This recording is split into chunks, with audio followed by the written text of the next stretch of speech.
Hello दोस्तों, आज मैं आपके लिए एक नया वीडियो लेके आया हूँ जिसमें ये बताने वाला हूँ कि सेविंग अकाउंट के बारे में कि कब सेविंग अकाउंट पे इनकम टैक्स का नज़र पड़ता है और आपको यदि आप इनकम टैक्स रिटर्न फाइल नहीं करते हैं तो आपके ऊपर कार्रवाई होते हैं नोटिस के थ्रू। हो सकता है यदि कुछ टैक्स पेमेंट बनता हो तो आपको टैक्स पेनल्टी, इंटरेस्ट ये सारे साथ आपको डिमांड नोटिस भी आ सकता है। तो दोस्तों, जिसके अकाउंट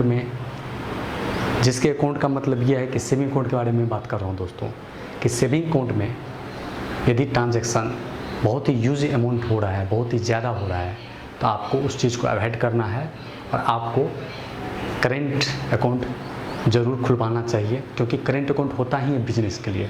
दोस्तों, सेविंग अकाउंट को कभी भी आप अपने बिजनेस यूज के लिए यूज मत करो, क्योंकि उसमें दिक्कत है। क्योंकि CBDT ने स्पेशली नोटिफाई किया है और बताया है कि कुछ ट्रांजैक्शनों के बारे में बताया है कि इस कंडीशन में आपको ITR कंपलसरी फाइल करना होता है। जैसे यदि सेविंग अकाउंट में 50 लाख का UPI ट्रांजैक्शन हुआ हो तो आपको compulsory income tax return file करना होगा।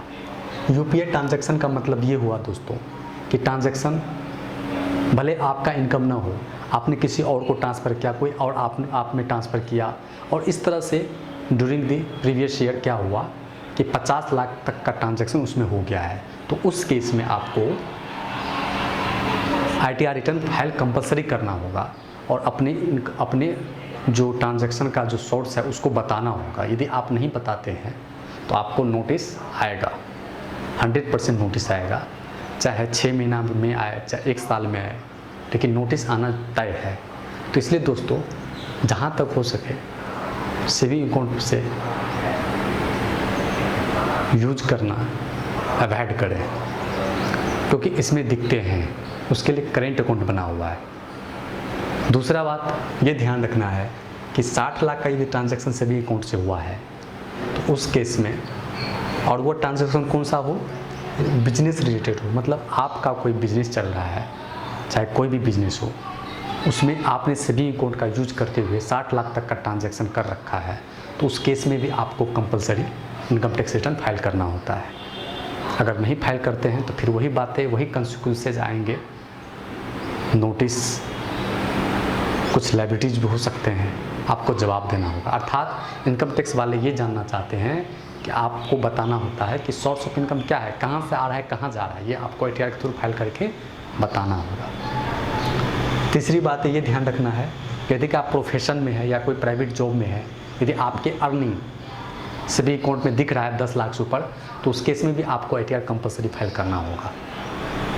अगर कंपलसरी फाइल नहीं करते हैं तो आपके ऊपर नोटिस आने की प्रबल संभावनाएं हैं। चौथी बात ये ध्यान रखना है कि TDS और TCS यदि कटता है तो उस केस में आपको compulsory income tax return file करना होगा। इंडिविजुअल के केस में यदि TDS और TDS से रिलेटेड मैटर है, अगर 25,000 के आसपास में कटता है तो आपको कंपलसरी फाइल करना होगा। और सीनियर सिटीजन के लिए 50,000 दे रखा है कि 50,000 से अब तक TDS TCS करता है तो आपको कंपलसरी रिटर्न फाइल करना होगा और बताना होगा इनकम टैक्स वाले को। तो दोस्तों, ये 4 बातें हैं। यदि आप सेविंग अकाउंट ट्रांजैक्शन कर रहे हैं तो इन 4 बातों को ध्यान रखना है, और यदि ये 4 बातें आपके ऊपर बैठ रही है तो आपको वेट न करके immediate income tax return file करना चाहिए। तो दोस्तों, इस वीडियो में बने रहने के लिए धन्यवाद। जय हिंद दोस्तों।